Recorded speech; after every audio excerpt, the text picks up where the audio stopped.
Module 4, how do you craft the cover letter and resume? So I get lots of questions about this, and it is a critical aspect of job hunting. You probably already know why. It's because it is the snapshot of who you are. Unfortunately, not everyone has an opportunity to meet you in person, and so they meet you with your resume and with your cover letter. So we're going to spend some time talking about what are some things to do and not to do when we're crafting a great resume and cover letter. Are you ready?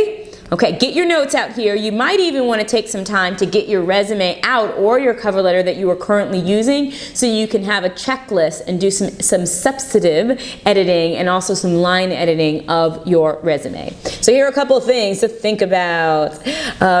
Again, this resume is going to tell your life story. It reflects your professionalism. It's a writing sample, so we can see how people craft their words and craft their language based on a resume. And it also tells, of course, the story of your skills, abilities, and experiences. Okay.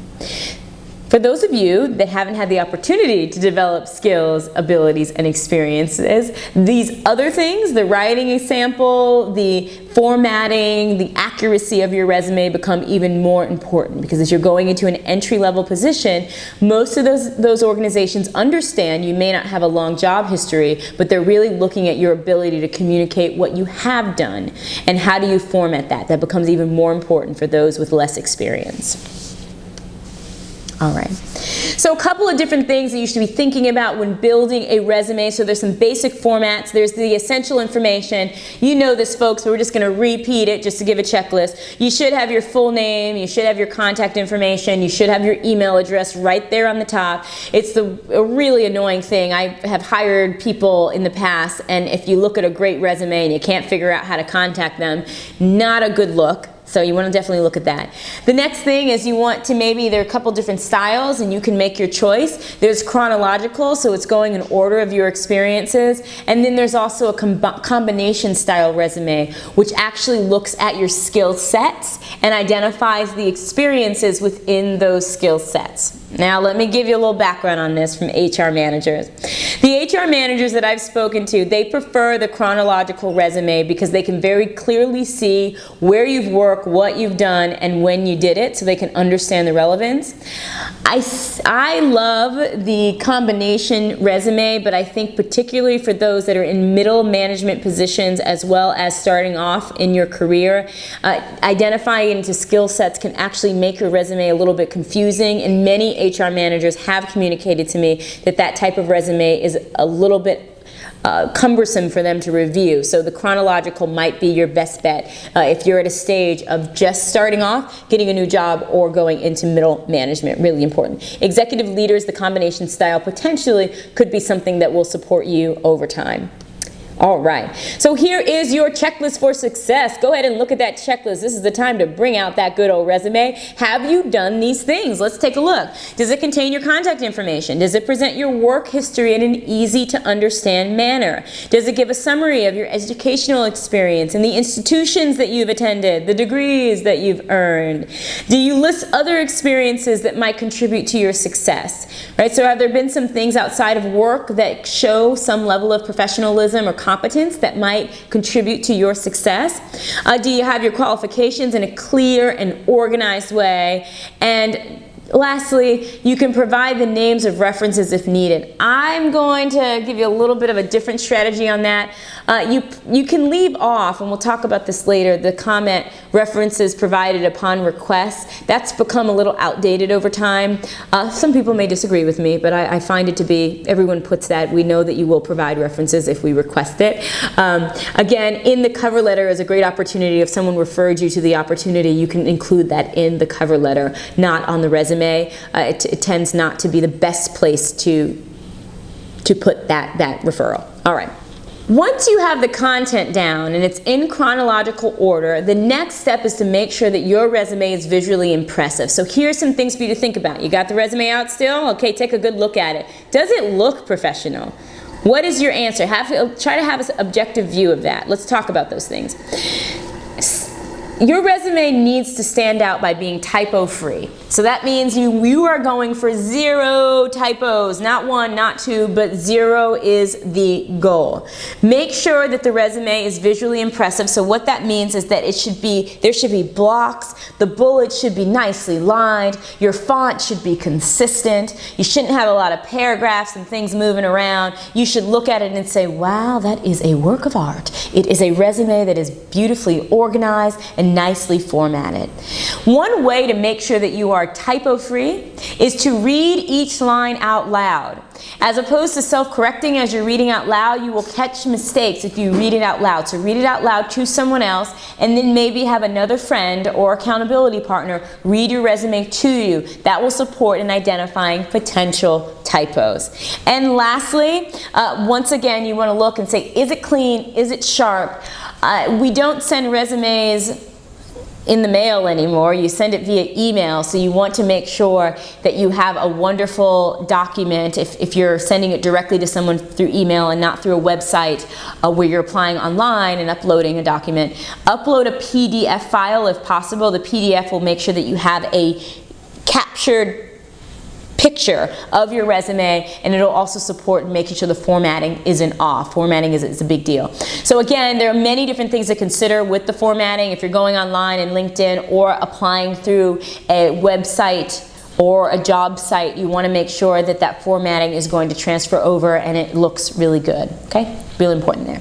All right. Here's your networking challenge. You have a conference coming up. You might be going to the BEA conference, or maybe you went to the Women of Color conference and you have some connections. Can you find an HR professional or an emerging leader or a CEO? Who knows who you might find? And maybe you will interact with someone that you can ask for specific feedback about your resume. Here's how the conversation may happen. You'll have a little bit of small talk, ask about the conference, and move on to, I would love to find someone that could give me some feedback on my resume as I'm searching for an opportunity that fits my career path. Would you be willing to take a look, or do you know someone that could support me in making some cleanup changes to my resume? Okay? Really good stuff that you can do to get that support. Self-advocacy, folks. Ask for support, get what you need. Don't be afraid. If they say no, that's okay. You've got lots of other people to move on to, but I have a sneaking suspicion that people really will help you if you ask for it. All right, moving on. Things to skip on the resume. These are things that you do not want to do.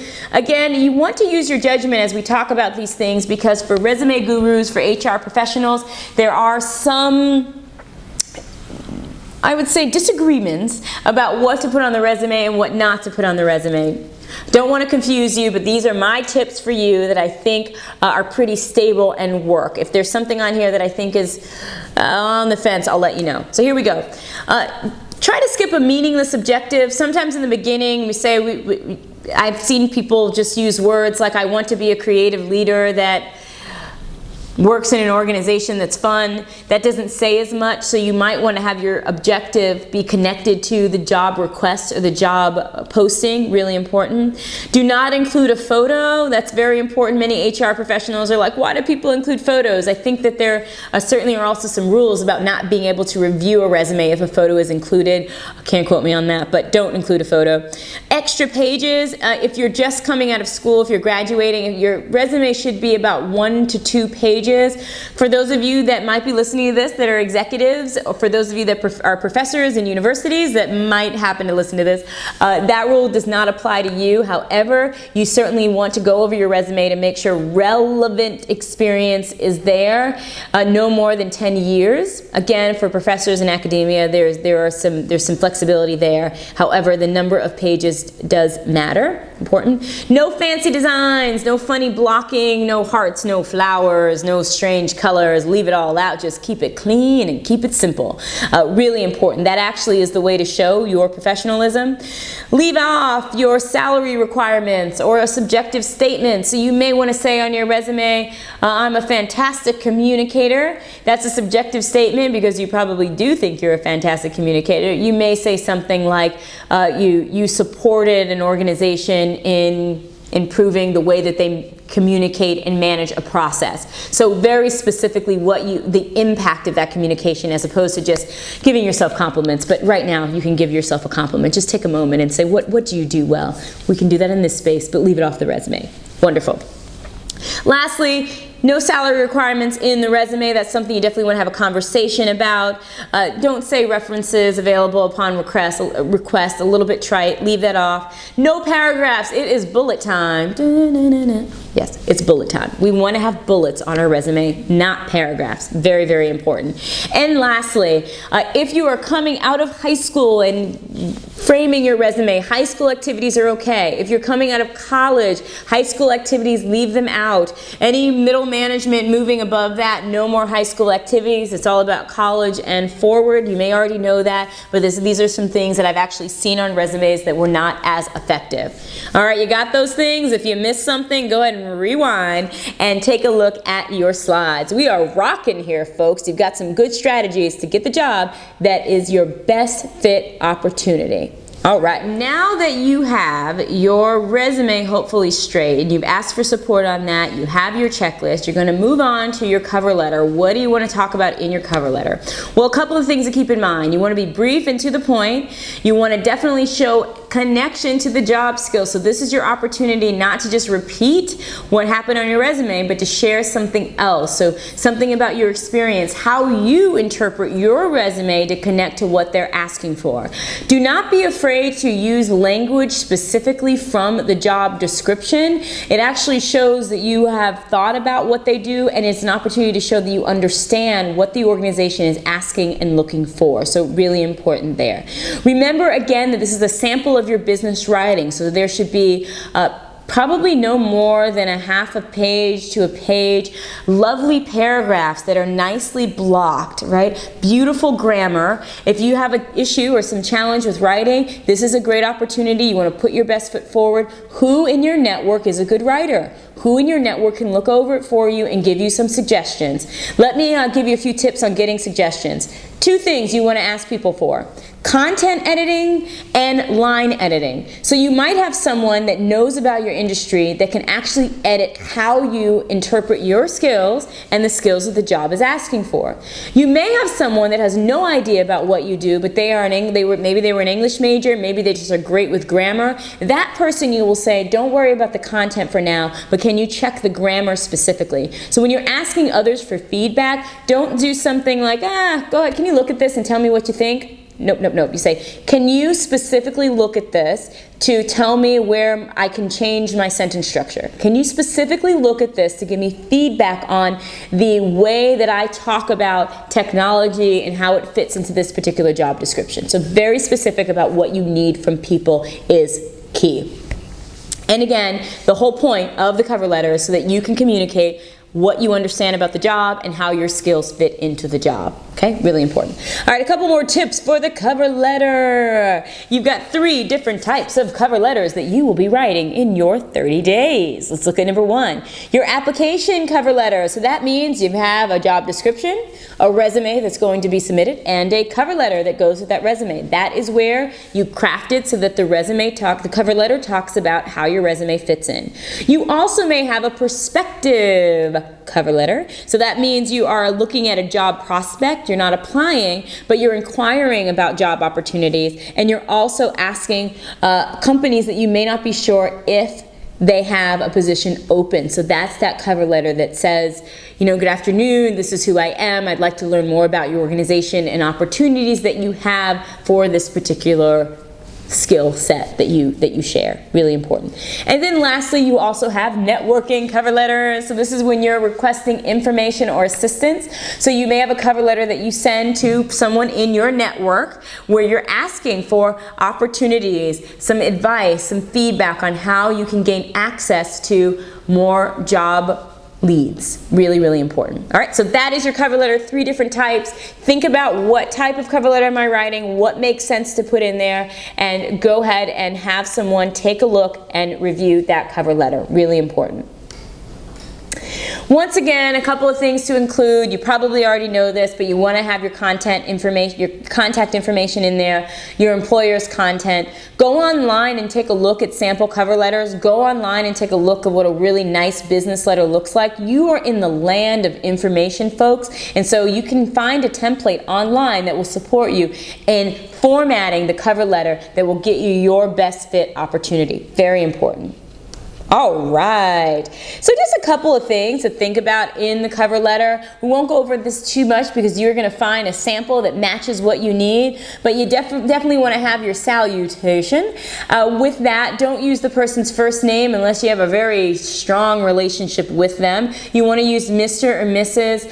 There also are some back and forth around Mr. and Mrs. because sometimes we don't know if someone is a Mr. or a Mrs. So what I tend to do is to say dear and the person's full name. That leaves you in the clear if it is a unisex name and you're not able to figure out who the person is or even how they personally identify. That's another cultural dynamic that you want to think about. The body of the letter, of course, explain the position that you're applying for or describe the kind of position you want to apply for. Thank the employer in the conclusion, and again, you want to use very formal closes like respectfully or sincerely. Tends to be helpful with cover letters. I like to use thank you as my closing.